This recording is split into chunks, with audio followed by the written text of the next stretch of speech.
one voice. You can change the world, it's your choice. One mic, one voice. You can change the world, it's your choice. One mic, one voice. You can change the world, it's your choice. One mic, one voice. Welcome to the One Mic, One Voice show, building the collective conscience, a show that is created to give space where your voice, ideas, and informed opinions can be heard, appreciated, and debated. I am Michael Eric Owens. And I'm DT, back up in the place to be. Black in the studios with my buddy. all spontaneous. Oh man, it's good to be back in the studio. A lot of stuff is going on, man. A lot of stuff is. Every time you think that things cannot get more intense on the national level, and even what's going on here in Oklahoma City. We want to welcome all our listeners from across the globe, the United States, all over, on the continent of Africa, United Kingdom. We just want to say welcome. We appreciate. Mike, you're gonna have to start working on your international greetings. Is that what it is? Yeah, we both do. That would be some fun stuff to do. Yeah. Just like Hola. Yeah. Konnichiwa. Yeah. Go ahead, bro. I can go on and on.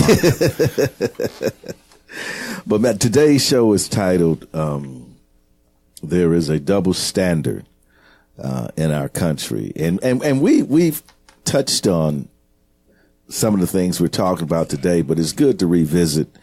And I with what is going on here locally with the teachers still focusing in on striking come April 2nd. That's a hot topic. The New York Times had an article about Oklahoma teachers. And again, folks, if you don't know, they're the lowest paid teachers in the country and haven't got a raise in a decade. And the cost of living, of course, has gone. It continues to go up. We can't personally control that, so it's a pretty sad situation. But we stand with teachers, and then also we have the march here, the March for Life. Man, it was a huge turnout. And we're going to get into some of those idiosyncrasies of looking at that in relations to, kind of the Black Lives Matter movement. But man, I just want to start off, D, by saying I really applaud the youth, having the courage, and the organizational skills, to bring, man, it was a lot of people. Yeah. And this just didn't happen in Washington. It was all across the globe, really. So some of your observations. Like you said, the organizational piece kind of speak to the larger social dynamic we have now where, you can be one tweet away, one Facebook post away, one Instagram post away or whatever from, really connecting with a lot of different people and getting your cause out there, rallying people around ideas and different things like that. So for these young people to do that, I don't say I'm surprised because this is their element now. And so, they're using the tools that they have to get what they need to get done. This is their weapon of war. Okay, now. Right. That's what they have. They have been birthed into this social media. They know no world outside of this. This is the way they communicate. And what we're seeing is the power of this tool used by young people. And I think it's great, man. You said it a while back how you felt like social media was really breaking down walls of division because of the way we can communicate and interact with one another, dispelling some of the stereotypical ways of looking at each other. And I agree with it. What we see today is, I can get into your living room. I can get into your car. I can get into your office. There's no other way we could have done that, until now. And like you said, it's kind of a crazy thing too, but, man, it's changed so many things, about even the way we kind of see each other. And that's kind of what we're talking about today. And I think anybody that says these are young people and they really can't change anything, well, we have to understand that throughout history, movements like this have been done by young people. Mm-hmm. I mean, you look at the civil rights movement. Look, we can even go back to the Vietnam movement, right? These were young people that stood up against the government and the political leaders, political pundits of their time. And so it's nothing different. They're flowing in a tradition that was already created in times past. And so I would say, you know what? Do your thing. Yeah. But I do have some healthy criticisms about the perception and reaction to what's happening. And it's only healthy because I'm excited about what's happening. Don't get me wrong. But I consider myself a social critic. So therefore I have to say the things that a lot of people don't want to say. And trust me, we'll be saying a lot of that today. But man, I want to just take a minute and listen. Let's listen to this video. This brother, Stephen Clark. It's still happening, folks. Yes. Just because it's not in your face, just because Stormy Daniels, right, and this McDougal character are coming out saying that they've been, freaking with the president, right? Okay. That's not everything. Just the Russian collusion. Black men are still being slaughtered every day in this country. And so take a listen to this. Police in California are investigating why 2 Sacramento police officers shot an unarmed black man 20 times and killed him. New video shows the officers opening fire. 22-year-old Stephon Clark, a father of 2, was in his grandparents' backyard when he was killed on Sunday. John Blackstone is at police headquarters in Sacramento, where they have a lot of questions. John, good morning. Good morning. Well, Sacramento police say the 2 responding officers believed Clark was pointing a gun at them. But despite the newly released police body cam and helicopter video, there are still questions about why police fired 20 rounds at Clark. Hey, show me your hands! Stop! Stop! Police body camera video released by the Sacramento Police Department shows the moment 2 officers opened fire on Stephon Clark. Show me your hands! Gun, gun, gun! Oh. 5-7 shots fired, subject down. In the video, the officers unload a barrage of gunfire at Clark, at least 20 rounds in all, killing the 22-year-old. Police believe Clark smashed a number of car windows and a sliding glass door in a South Sacramento neighborhood Sunday. Officers chased him to his grandparents' backyard. Police say they thought Clark was pointing a gun at them. That's when they fired. Subject's down in the backyard. You have a gun? We haven't secured it. Police never found a firearm, only a cell phone. We want everybody to see the video, and that's why we made it a priority, so that everybody has the opportunity to see what we have the opportunity to see. They came from that direction. They came from this direction. The Clark family's attorney, Melissa Nold, says nothing in the videos will justify the shooting. You see officers saying gun, gun, gun, and them opening fire. And for the Clark family, they're promising justice. You're going to know his name forever, John. You hear me? You're going to remember, like how you know Trayvon Martin, Mike Brown, Eric Garner, Tamir Rice. You're going to know. You're going to know him. You know what I mean? You're going to remember this. Clark had prior run-ins with the law, including for robbery and domestic violence. Sacramento police say the 2 officers involved are now on paid administrative leave. John? Okay, so he had prior run-ins with the law. So that Mike, must, talk to me about the relevance. Yeah. See, that must justify the killing, right? Now, do we know whether the police officers had prior complaints against them or prior accusations against them? Why is it? And this is the beginning of our double standard. Why is it that they have to say he is a criminal? That's basically what they're saying, right? He has prior run-ins with the law. Was he convicted? They didn't say that, right? He had prior. What does that mean? I mean, was he questioned? Was he pulled over? Was he arrested? Was he, why is that even, as you say, relevant? Because what you have to do to justify, to appease white privilege theology. I'm going to call it a theology because it's like a religion nowadays. In order to appease that, you have to criminalize and demonize the unarmed. Let me repeat that. The unarmed black man. Unless they start making cell phones that look like guns. I mean, okay, let's just look. The man is running away. He's not standing there confronting the police. He's not running at them. I didn't hear that man yell nothing back at them, threatening. He was running, guess what, D? For his life. Run. It's at night. And you got cops coming at you? I'm running for my life. Walter Scott. That was during the daytime. South Carolina, running from a cop. He got shot, 9 times? Okay. 22 years old.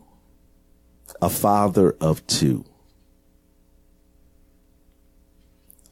2 more black kids that have to grow up without a father, knowing their father was viciously murdered.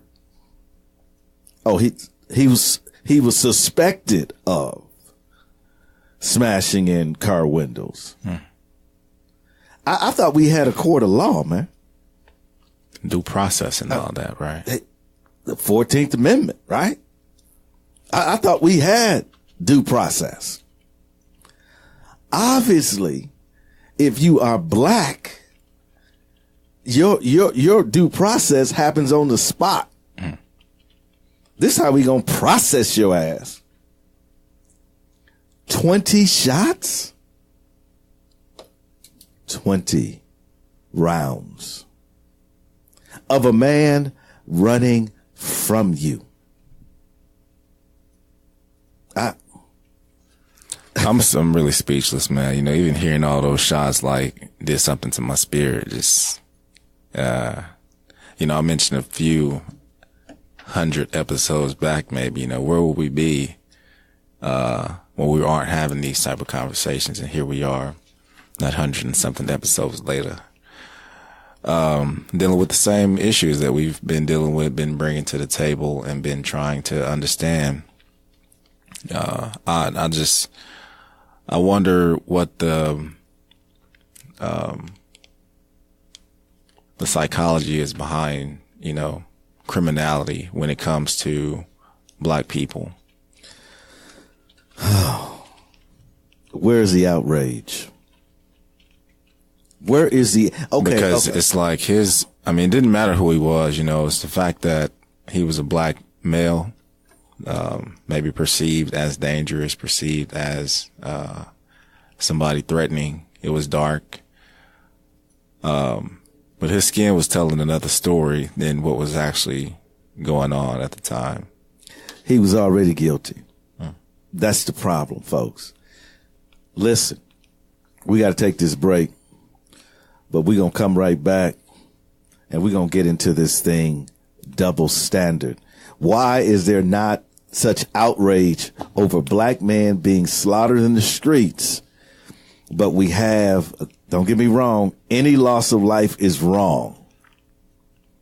But you have students being shot in the suburbs and everybody's outraged. But black men have been dying for generations. Very little reporting done. Okay. Folks, we're going to take a break. We'll be right back. Oklahoma Humanities Brain Box podcast uses the humanities to take listeners on a deep dive into the issues affecting American society and culture. Join some of Oklahoma's most interesting and knowledgeable humanities scholars to explore how history, literature, ethics, philosophy, and other humanities fields inform our understanding of current events and the human experience. And to find the Brain Box podcast, simply search Brain Box Podcast on iTunes, Podbean, Google Play, and any other podcasting library. If you have any ideas or comments rattling around in your noggin, email us at brainbox@okhumanities.org.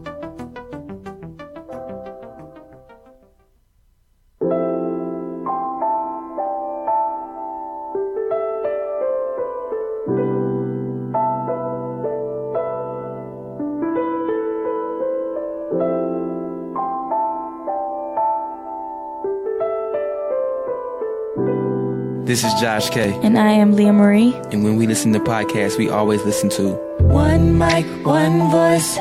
You can change the world, it's your choice. Your choice.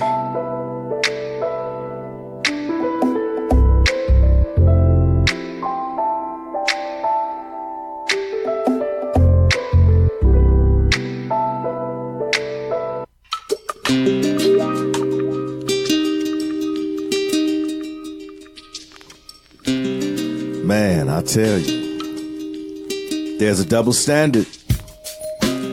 The eyes in which I am seen is different than the eyes in which my white brother is seen. Mm-hmm. The eyes are all still the same.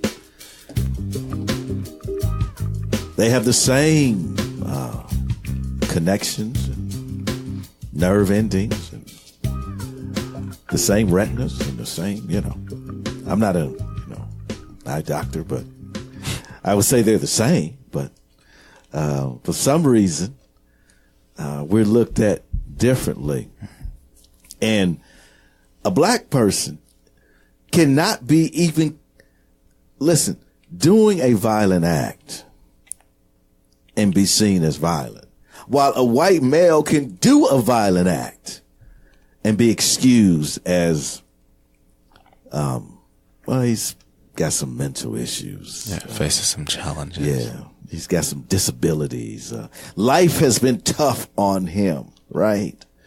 Let's take a listen to this video here. The flag at the White House is lowered today following a mass shooting at a Las Vegas concert last night. 59 people have been confirmed dead, including at least 2 Canadians. As the world comes to grips with this tragedy, we're learning tonight our Prime Minister has spoken to the U.S. President, offering his condolences.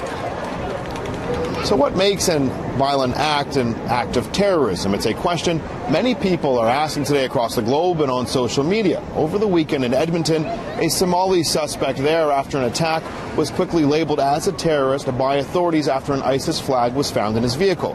Though in Las Vegas, where a white man is allegedly responsible for the death of more than 50 people, officials there have yet to call this terrorism. We believe it's a local individual. He resides here locally. I'm not at liberty to give you his place of residence yet because it's an ongoing investigation. We don't know what his belief system was at this time. And right now we believe it's a sole actor, a lone wolf type actor. It's called framing. And the way we frame these stories is that if it's a person of color, it must be terrorism. If it's a white person, it's probably not. It's probably a mental health issue. We are now so used to the idea that acts of violence committed by people of color must have something to do with other issues, and that acts of violence committed by white people have to be mental health issues. This Washington Post headline describes the alleged shooter as a gambler who liked country music and lived a quiet life.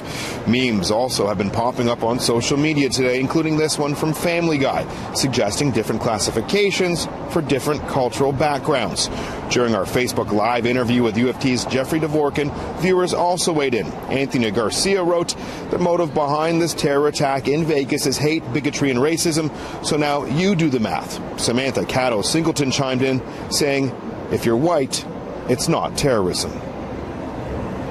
Usually the definition of terrorism has been exclusive to politically motivated acts, but academics look to expand that definition because of the manner and the number of people that are killed in these kinds of attacks. So, of course, we don't know what the motive is. We don't know, the information is still coming up. But, I was just saying on Twitter, look, if killing 50 people and injuring 200 isn't terrorism, then I quit. The United States Patriot Act recently redefined domestic terrorism as anything dangerous to human life. Earlier today, ISIS claimed responsibility, saying the shooter converted to Islam just weeks ago. All right. Okay. Okay. Now, we remember this shooting. 59 people dead. The guy just was up there just like target practice, right? He had already rented the room. He had everything set up. He had those bump stops that could make the gun fire automatic. And so, but I just want to just say, what if his name was Ali Shamir? What would we be saying? What would the immediate response be? Terrorism. Terrorist. Okay. Notice here, D, how they describe this man. Oh, he was a gambler. He liked country music. He could buy whatever he wanted. He lived a quiet life. We don't know, I guess the law enforcement, we don't know what his belief system was or is. Okay. As the gentleman said, if you are a person of color, it is terrorism. If you're white, it's mental health. Mental health. We're going to look at this next one. This has to deal with, well, you'll see.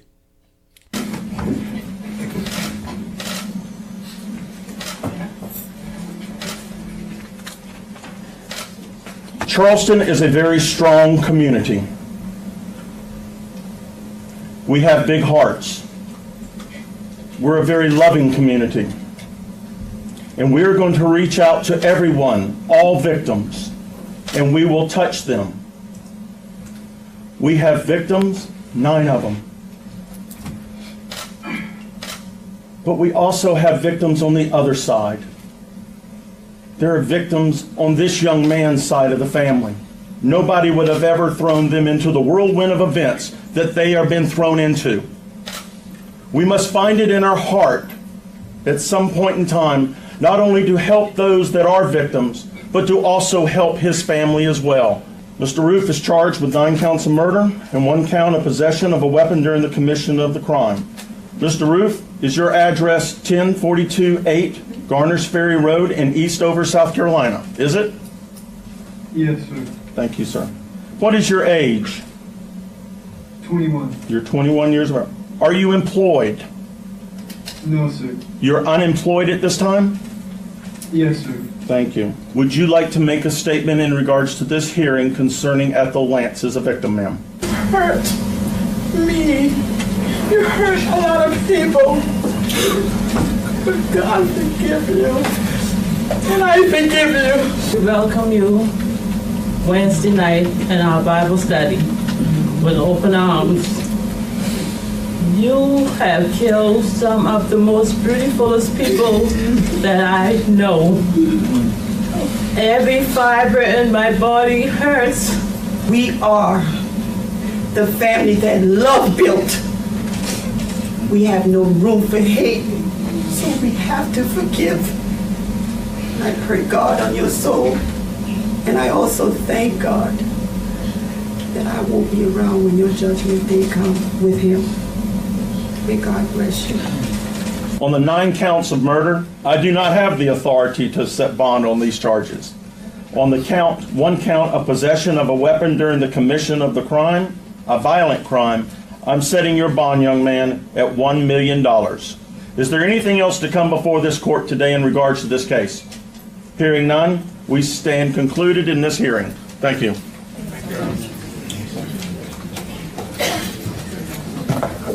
Okay. This is troubling to me. What do you see? What do you hear? I hear this judge speaking to him in almost a fatherly way. Okay. Called him young man. Said that we need to help his family. This young man's side of the family is victims. When probably this young man's side of the family taught him the hate that he has. Victims on the killer side, I think they're still breathing. we must reach out to all the victims. And how he, thank you, sir. Now, I don't know about you. I've seen plenty of minority folk that have been accused of less than that. And have been talked to in the most condescending way, even for drug possession, not for slaughtering 9 black people. But I have an issue here, D. Why do we have to forgive? This is, you don't have a choice. Why? Because there are consequences. Did he ask for forgiveness? Did Dylan Roof say, I'm sorry, please forgive me? No. So why should I forgive a person that has shown no level of remorse, that has not even repented? Let me say this. If you read the tenet of Scripture, listen, the Bible says that God will not even forgive you if you do not confess and repent. But we place ourselves above God. God himself says you must repent, confess with your mouth, acknowledge what you have done wrong. So I don't understand this philosophy that somehow as black people, we need to forgive people that murder us. Now, I can say, the only anger and bitterness can tear up a person, right? But there's a certain thing as righteous anger, right? There's nothing wrong with being angry. It's a human emotion. There's nothing wrong in being in a position where I'm not even thinking about forgiving you. Why should I? Why? What does that do? Especially when you're not even asking for it. When you think that what you have done is correct. And then I hear the lady say, may God bless you. Well, I don't know. I don't want to know a God that blesses murderers. I don't want to know a God that will come into his sanctuary and murder 9 of the people that are serving him, and he will turn around and bless the murderer. That's twisted thinking. I can tell you where it comes from. It's a warped sense of how we understand the scriptures. Somehow we think that we're wrong for not saying, I forgive you. Somehow we think we're somehow being like holy. Self-soothing, self-reconciling type of thing you do. What do we have? We got some comments, D. Yeah, Liza drops a note, says, people who murder in that way lack empathy, so it is pointless for the judge to speak like that to him. And so, yeah, the judge was very deeply compassionate, expressed that, this city has a big heart. And I mean, I would say even on the individual level, I mean, I may have been speaking more to the character of that individual judge than anything else.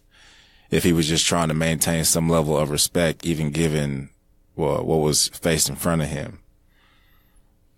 But like you said, on the other side, the victims only have those words that can resonate with you, as they were telling Ruth about, may God have mercy on your soul. May God bless you. They're hoping that this is the things that he thinks about as he's, facing the rest of his life, behind bars. But that's their only defense, as opposed to retaliation that would include, that unforgiving and maybe somewhat violent side of the situation. The boy is 21 years old. He walked into Mother Emanuel, sat through the majority of the Bible study, looked at these people that welcomed him in with open arms and love. And then he pulled out a gun and slaughtered them. Do you think that anything that these people will say to him is going to resonate in his heart, and somehow he's going to be like, oh, how wrong I was? Okay. Dylan Roof is a lost cause. Dylan Roof represents what is worse in human nature. And to me, I think the death penalty is too nice for him. He spent the rest of his life in jail. He's 21 years old. Let him live till he's 80 in a 5x5 cell. Okay. With 1 hour of sunlight a day. That's the least punishment he can receive for slaughtering, for disrupting, for hurting generationally the people of Charleston and directly to these individuals that lost their lives. But this is how, though. This is how white males are viewed. If this had been a black man that went into a white church, that sat in on their Bible study and then pulled out a gun and slaughtered 9 people, would they have taken him to Burger King? He probably wouldn't have made it to jail. They probably would have killed him. Would the families be on the flip side saying, oh, we forgive you? Or would the judge May be God saying, bless you. Or would the judge be saying, listen, there are victims on both sides, and we need to help his family. This is what I'm talking about. Folks, pay attention to the subtleties that you see. Now let's just talk a little bit about just recently. We've had this person. I'm not going to even name him. I'm going to call him, like everybody else has called him, the Austin Bomber. Right? Now, this is what law enforcement, the guy that got up that was talking about him, said. Because he gave this 25-minute sort of my life and what drove me to this point. Right? Having listened to that recording, this is what this law enforcement official said. He does not at all mention anything about terrorism. Let's mark that one. Nor does he mention anything about hate. Let's mark that one. But instead, it is the outcry, let's mark that one, of a very challenged young man. Let's mark that one. Talking about challenges, let's mark this, in his personal life that led him to this point. Okay. What was Trayvon called? A thug. Okay. We see him on social media holding a gun. Michael Brown, well, he has run-ins with the police officers. Stephen Clark, oh, he had trouble with the police in the past. But notice here, okay, this young man talked about the challenges that he's having in his personal life. I mean, that's obvious, right? He got some issues. Nobody said terrorism. Matter of fact, they will say, well, he didn't even mention terrorism. He didn't even talk about hate. Okay, do you love people when you creating something that's going to blow them up? I don't know, man. I love you, Richard, so it's going to send you a package, man. You know, it's going to blow you and your family. But I love you, though. Of course there's hate. There's hate inferred in the very act that he's committing. And we won't even talk about it. It was mainly to minority people. Right? Okay? So what I'm trying to say here, D, is that it is clear the way that we distinguish the characterization of black males versus white males. Well, people will say, well, this is not terrorism. Okay. You see the Patriot Act, Section 802. I thought you would make that statement. Says this. They have expanded the definition of terrorism to cover domestic terrorism. We talked about this, I don't know how many episodes ago. It's out there. Check the catalog. A person engaged in domestic terrorism if they do an act dangerous to what? Human life. Blowing what people about a up? bomb? Okay. Isn't that dangerous to human life? What about the guy in Vegas? Okay. Just randomly shooting. Is that dangerous to human life? Right? Okay. What about Dylan Roof walking in? Is that dangerous to human life? That is a violation of criminal law of a state of the United States. I don't know. The law doesn't say you can maul down a bunch of people. The law doesn't say you can make a bomb and send it around and blow people up. Okay. This is domestic terrorism. And folks, we need to understand that we can take Stephon Clark. We can take Michael Brown. We can take Trayvon Martin. We can take Walter Scott. We can take all and see the way that they have been described.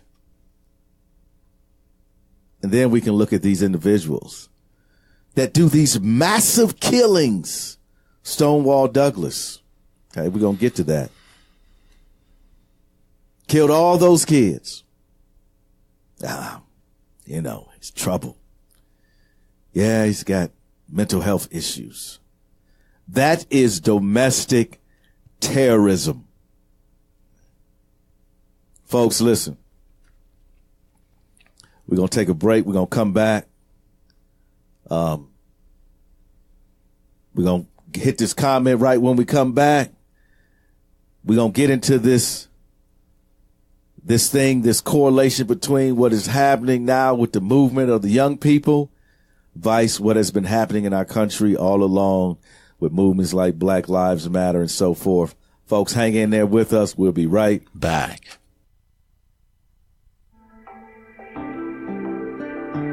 This is DT of the One Mic, One Voice podcast. Just want to let you guys know you can go over to iTunes and search us at One Mic, One Voice and be sure to rate and review our episodes. Let us know about any feedback that you have and what you enjoy about the episodes.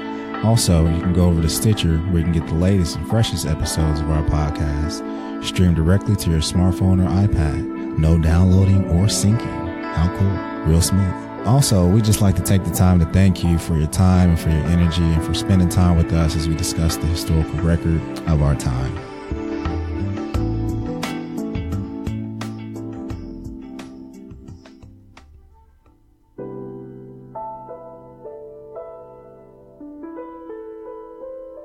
This is Dr. Laura Gillette, and when I listen to podcasts, I always listen to the One Mic, One Voice show.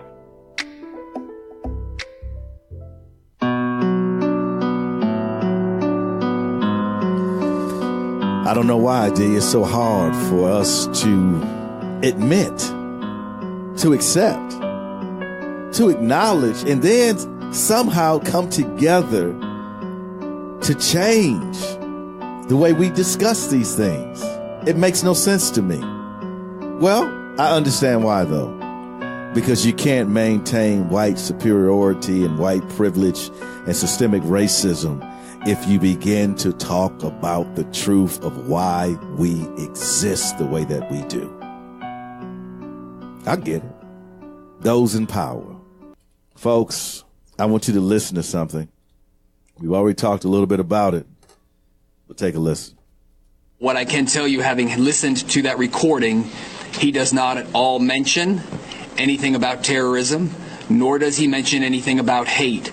It is the outcry of a very challenged young man talking about challenges in his personal life. All right, that is ridiculous. No angel, thug, combative, career criminal, disrespectful. Were these terms used to describe evil white criminals who massacred their fellow Americans, or were these terms used to describe unarmed black men and children who were killed at the hands of police? Wait, hold on, what about these terms? Troubled child, nerdy, quiet boy, unemployed kid, clean-cut American, boy with dry-witted humor, So what about those terms? Were they used to describe white terrorists or black victims?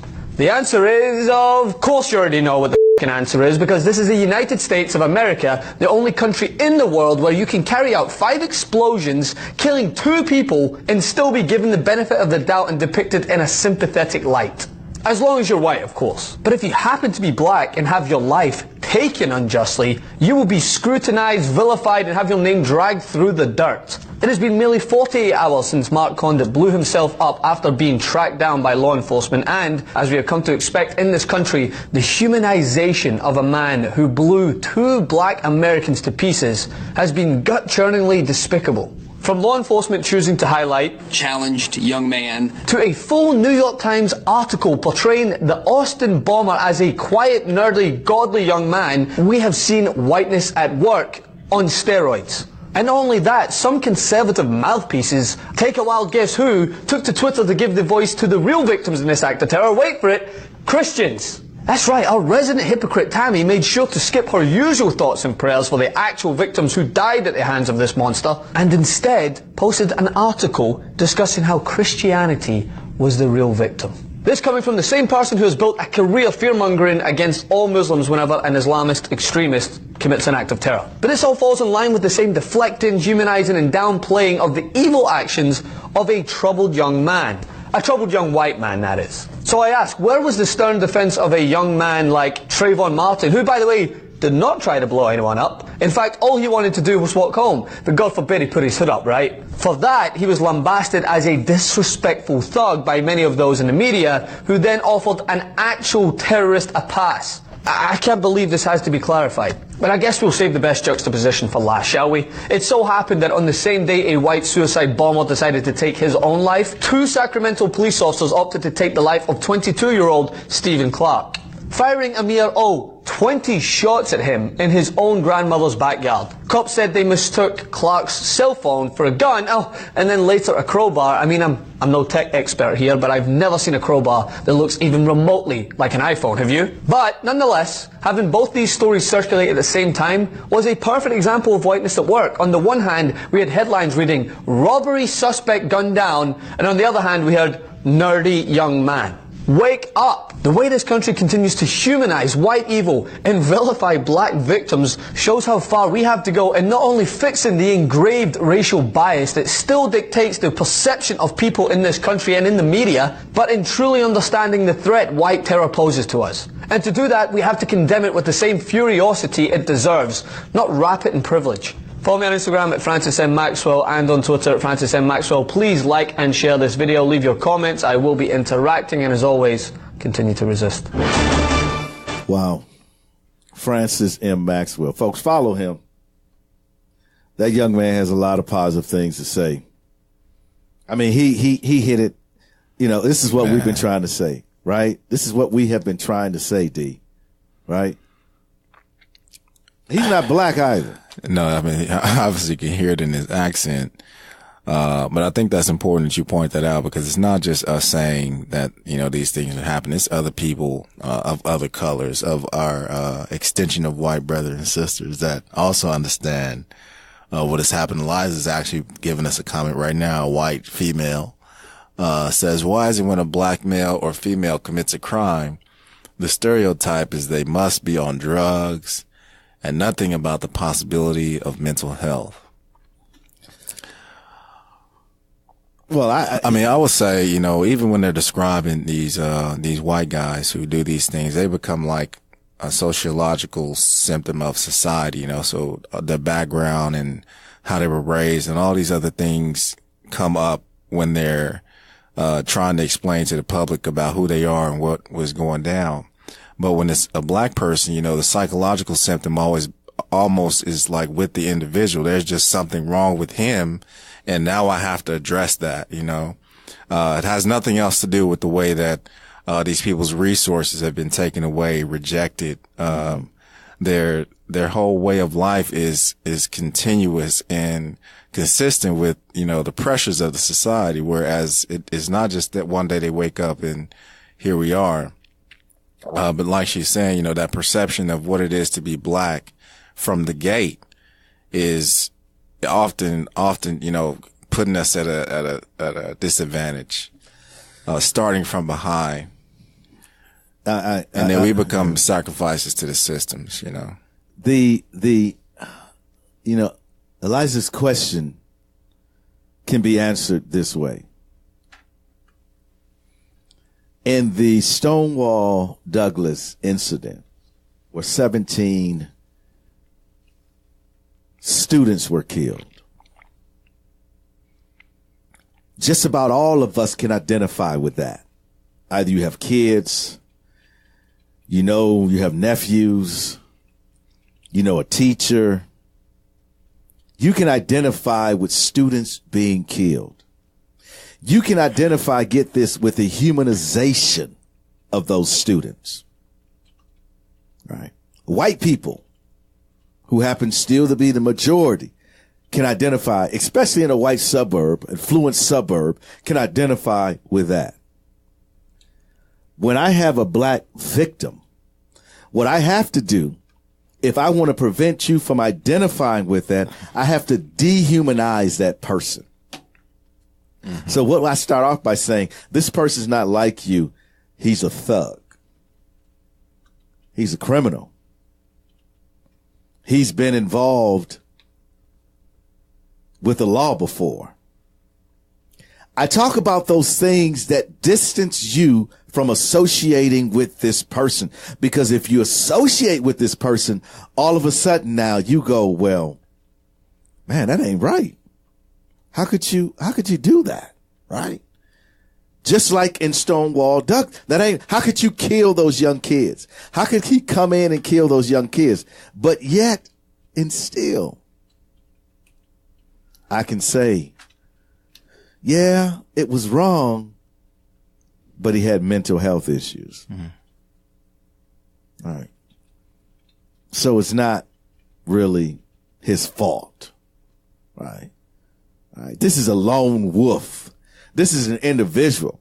But when it comes to black people, yeah, all black males are thugs. All black males are violent. All black males are, because we pay the price for everything, because we're seen by the dominant culture as being monolithic.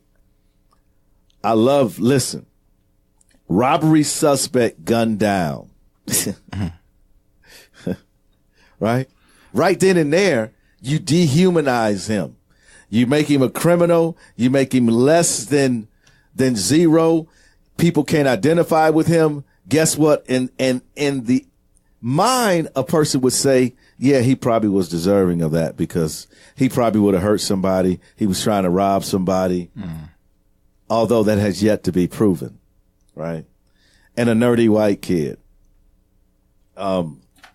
So, folks, what's the difference? I ask you, what's the difference in all of this? You got an unarmed black man, but you got a guy slaughtering 59 people. You got another unarmed black man, shot 20 times, but you got a 21-year-old guy, a 19-year-old kid going in killing 17 people. Okay. One is called a thug. Boston bombers, though they were white, although they identified as Muslims, it was terrorism. Guy in Vegas, love country music.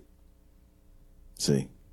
Quiet another man. Headline, the man shot and killed by Sacramento police was turning his life around, his brother says.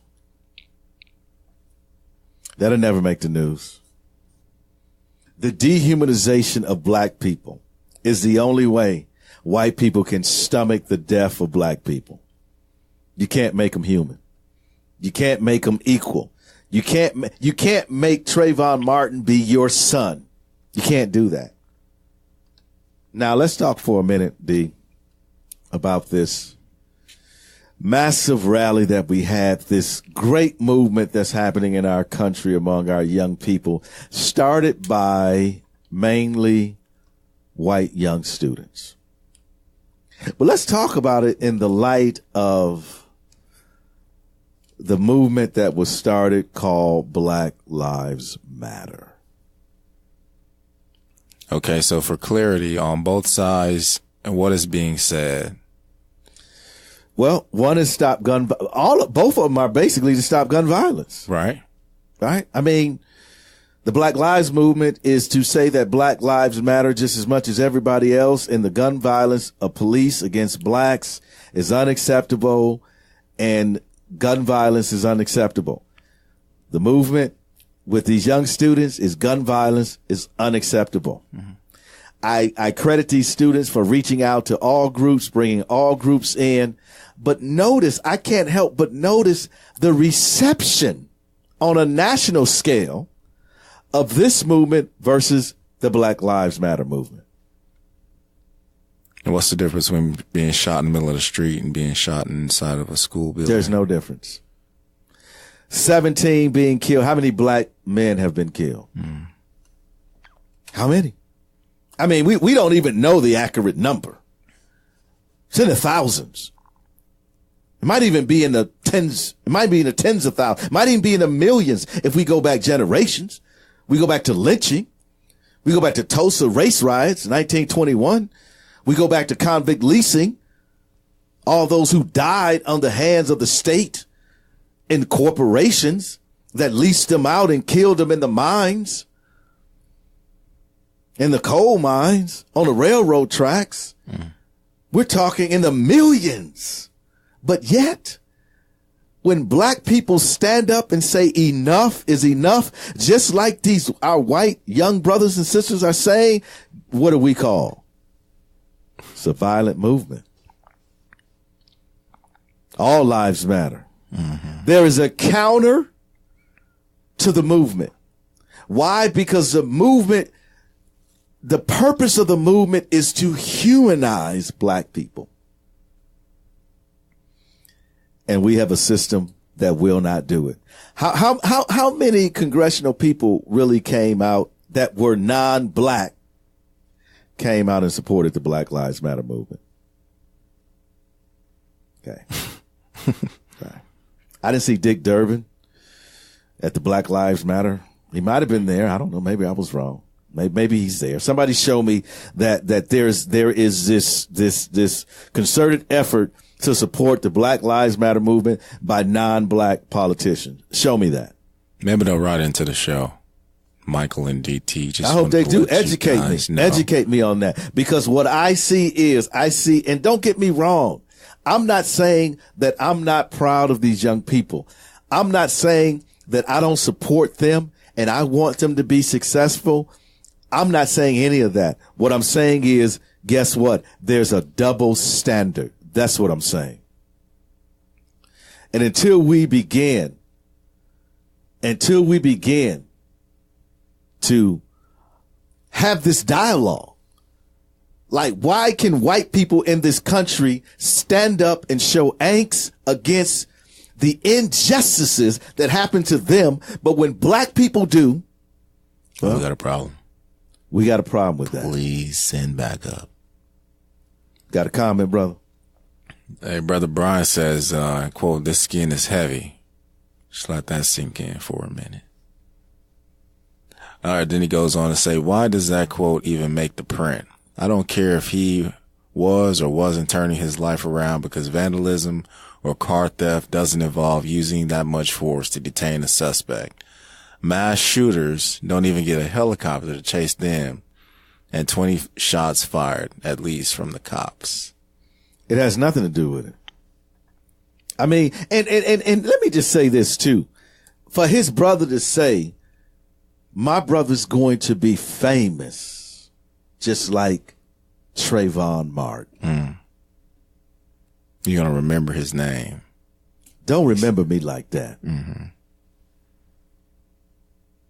To say that you're going to remember his name, that he's going to be famous, that you're not going to forget.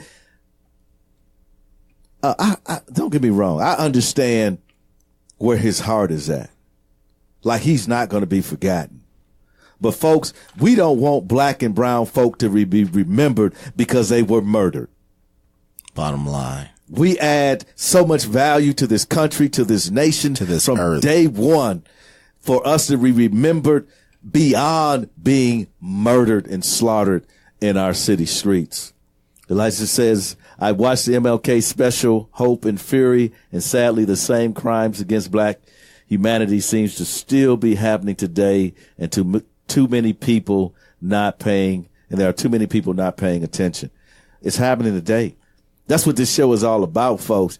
You know, we know what's being the news cycle and how people are getting caught up in this, but this problem has still not been solved. Black men are still dying. Officers are still killing black men.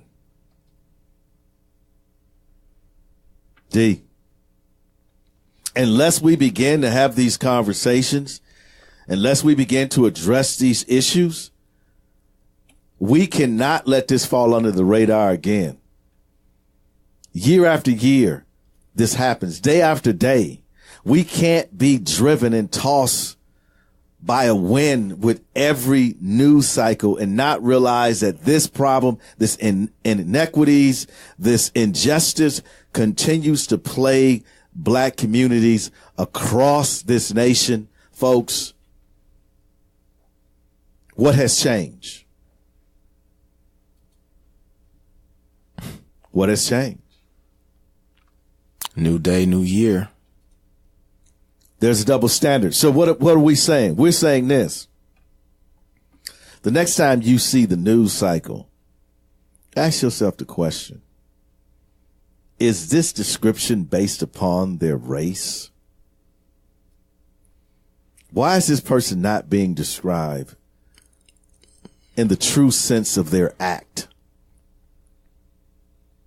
How can unarmed people continue to be demonized simply because of the color of their skin?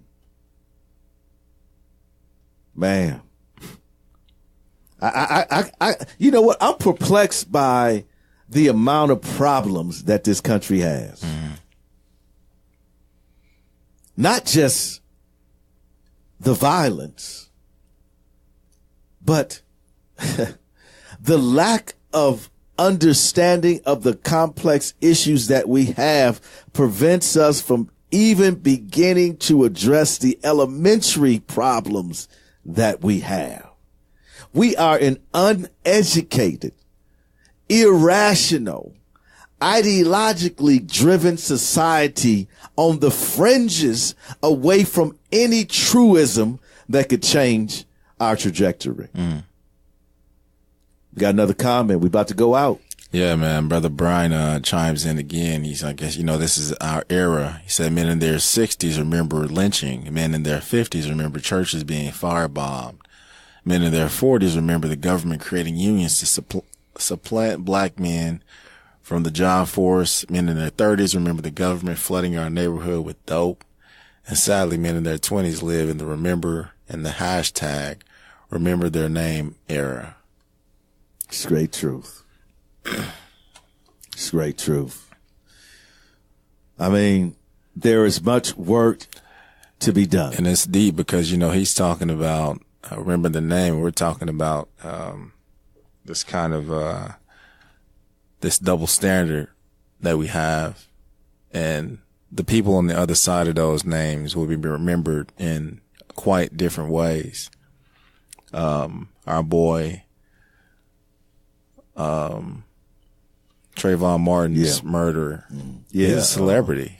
What was that fool's name? Probably not worth mentioning.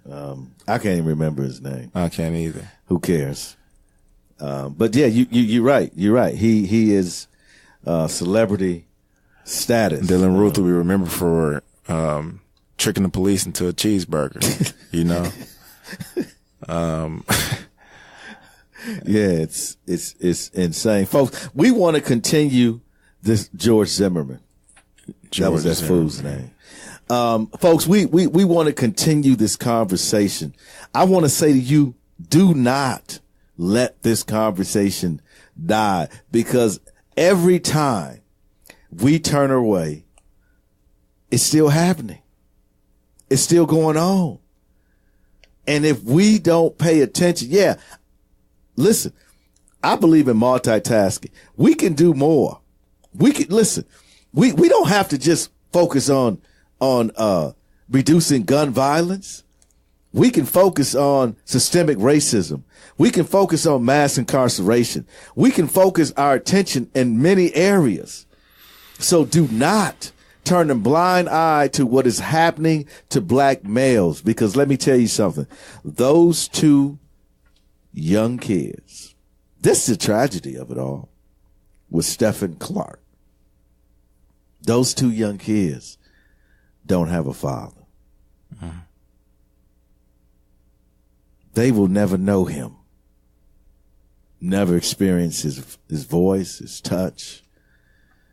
I don't know whether they're boy or girl, but whatever sports or concerts they may have, and he's never going to be there. Mm-hmm. No birthdays, no recitals, no daddy-daughter dance. He won't be there. When other kids are talking about their fathers, they can't talk about him. When they grow up and hopefully get to an age where they want to get married or something, he won't be there. When that person needs some advice, struggling in life, he won't be there. Why? Because he was shot at 20 times and murdered. You see, we may move on, but this family can never move on. A mother has lost her son. A sibling has lost their brother. An uncle. Auntie has lost a nephew. A community has lost one of God's children. History will speak of us. Somewhere in the distant future, scribe will reach down deep into the archives of our time, and what will she find? Will she discover that we overcame our differences? Will she find that out of many we became one? Or will she find that we solved nothing and remained a divided people? Yes. History will speak of us. We can make a difference if we try. We can beat the change that's in our lives. All we gotta do is work together. We gotta raise our children better. We gotta stop the hate, and spread the love. One mic, one voice. You can change the world, it's your choice. One mic, one voice. You can change the world, it's your choice. One mic, one voice. You can change the world, it's your choice. One mic, one voice. You can change the world, it's your choice. Your choice.